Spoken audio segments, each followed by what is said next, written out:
But like I said, I knew I was born for a purpose. Sure.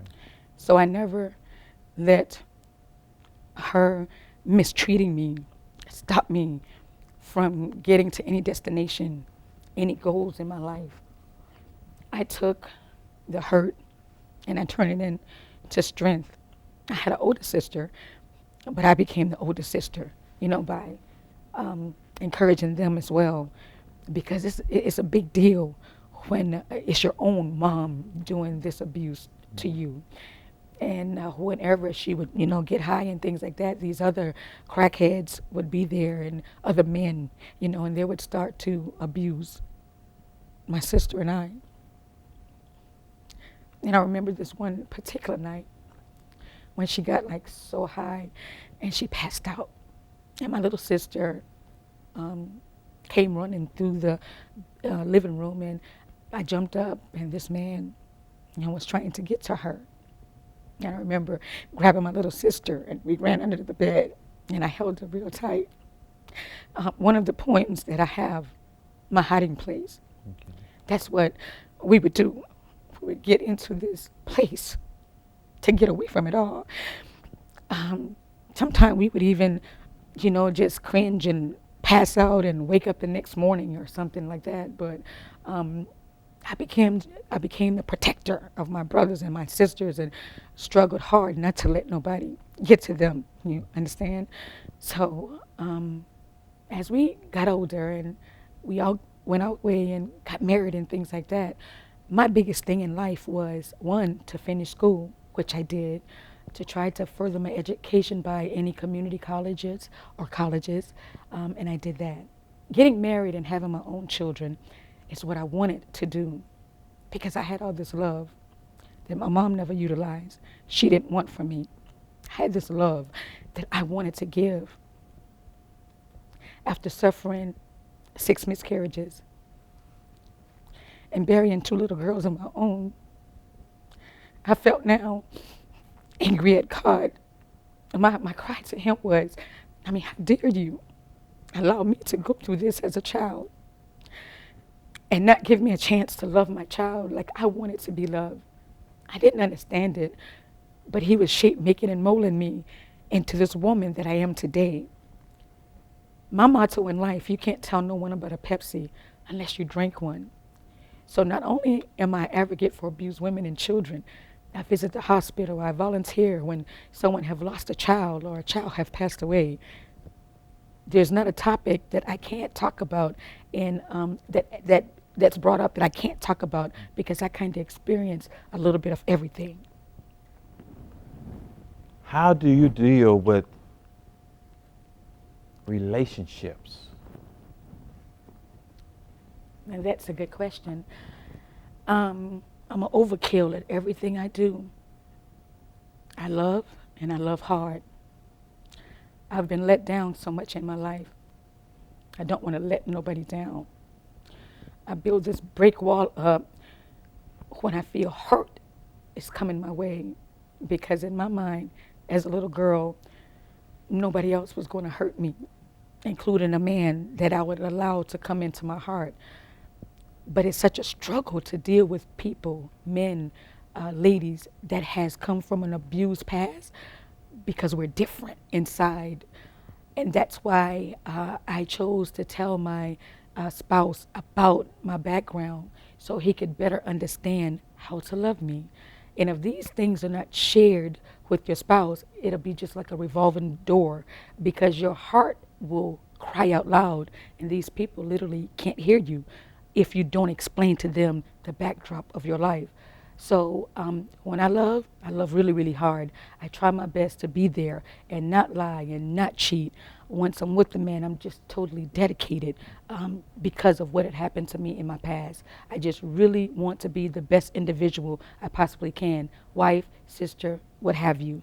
But yes, it's very difficult to try to love an abused woman or an abused man without letting your spouse inside of your world completely.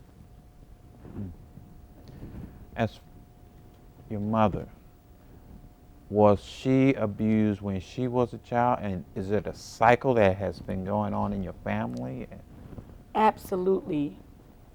When my mom got sick, I was in Florida at the time, and she'd been sick for some time. And I recall talking to her, believe it or not, back and forth. We got a little small relationship going, a very small one. And I began to, try to love her, but not so much because I didn't want to get disappointed. Um, she got sick. So I had to come back to South Carolina, gave up my career at the hospital, and come back to South Carolina. I did.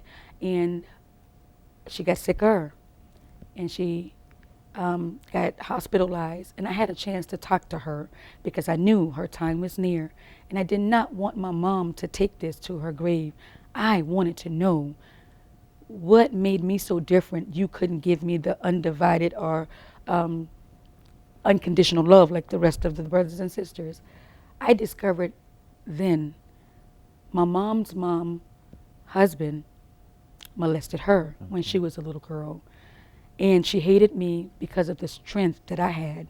She looked me in my eyes and told me, one, I hated you because you had something. You have something I always wanted, strength. I couldn't break you. Your other siblings were weak, but you were the strongest one. I wanted that inside of you so bad I began to hate you. Because every time my stepdad came into my room, I wanted that strength that you had, and I couldn't tell him no. My mom got pregnant by her stepdad and had a baby for her stepdad. So I began to really, really understand her world. She didn't have help. She cried out. So she could only give me what she knew. Right. You say you have children of your own.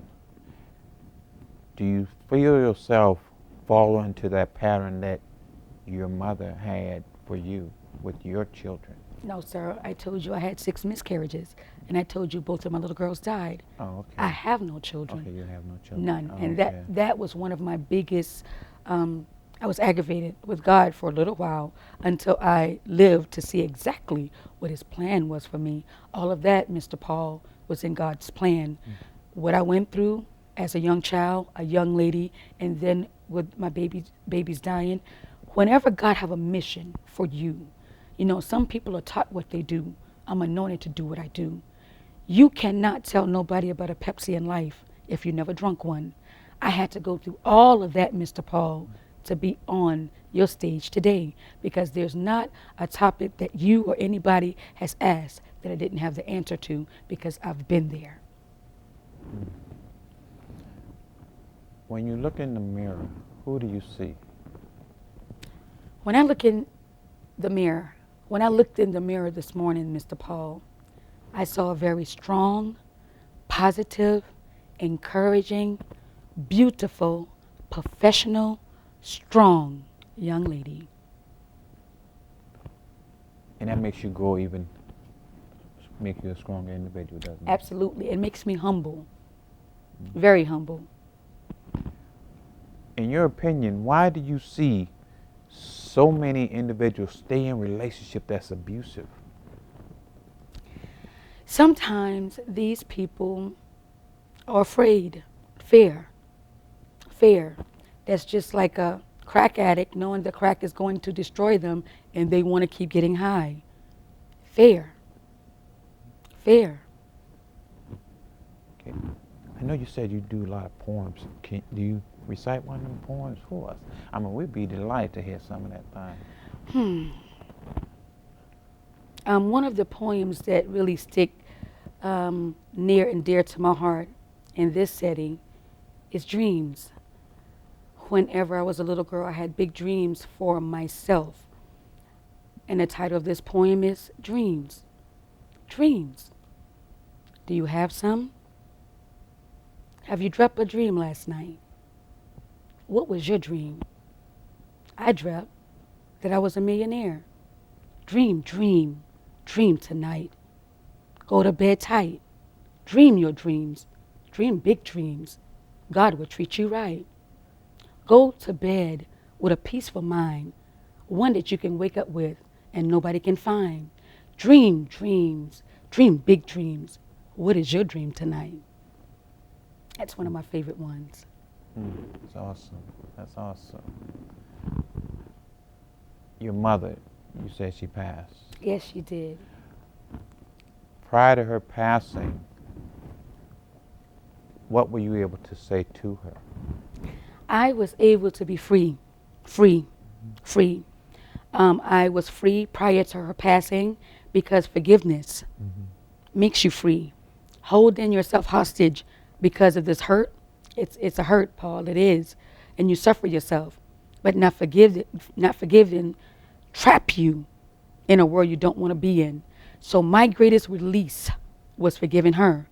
And magically, whenever I really forgave my mom, God gave me 15 poems on my tongue by way of forgiving. Those poetry was stuck within my heart.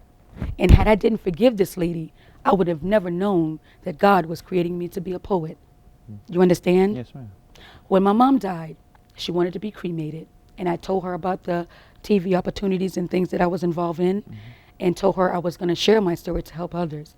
She said to me that she would rather be dead than to be alive, to know that the truth was going to come out by way of helping people. She encouraged me to tell the story, but she saw it as such a shame on her. She didn't want to be alive, having that shame on her, because it was a great shame in her eyesight. When she passed away, the child that she did the worst was there when she took her last breath. When she passed away, I did the eulogy at her funeral. I spoke at my mom's funeral. When she took her last breath, I took my first. When her life ended, mine began. Where do you see yourself at 5 years from now? 5 years from now, happily married to the man that I'm in love with right now, running Mobley Enterprise that's been established by me. I'm the chief engineer. And that enterprise is set up for abused women, children, mentoring them if they have any talent to come in to get the legal part of it, inspiring them, to motivate them, to educate them. Because whenever you decide to go in this big realm, you need to be educated because you're about to face the world. Ms. Mobley, we're running out of time. I really appreciate you coming on the show, talking about yourself and your poetry. And, Thank you. Now you want to come back, you just let me know. Thank you for having me. Ladies and gentlemen, we have Ms. Carolyn Mobley. You can watch the show YouTube, Facebook, Twitter, Google. Just want to say thank you for watching the show, and you be encouraged. Thank you.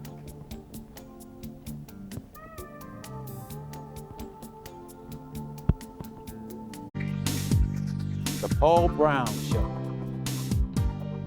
Chief Rodney Monroe, Darrell Williams, Mr. Patrick Cannon, Mr. Calvin Seabrook. It said go and go for it. There's an opportunity that's always before us. I tell my wife I enjoy every morning when I get up putting on this uniform. We want to help build hope and help change lives. Paul Brown Show, every Thursday at 5:30 on Access 21. You be encouraged.